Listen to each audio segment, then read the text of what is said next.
Marrëdhënia mes Kristit dhe Selinës duket se është ftohur pas përfundimit të Big Brother VIP. Së fundmi, është vënë re se dy ish-banorët nuk e ndjekin më njëri tjetrin në rrjetet sociale, një detaj që ka ngritur pikpyetje mes fansave.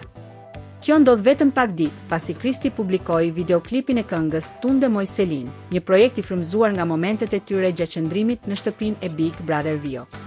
Kënga, e cila lindi si një dedikim brenda formatit, u publikua si projekt muzikor në fillim të këtij viti. Nga ana tjetër, Selina nuk ka bërë asnjë reagim publik, as për këngën dhe as për raportin e saj me Kristin. Deri tani nuk dihet nëse mosndjekja në rrjetet sociale lidhet me publikimin e projektit muzikor, apo nëse mes tyre ka ndodhur zhvillime të tjera që kanë çuar në ftohjen e miqësisë. Për momentin, asnjëri prej tyre nuk ka dhënë një shpjegim zyrtar, duke lënë gjithçka në nivel spekulimesh.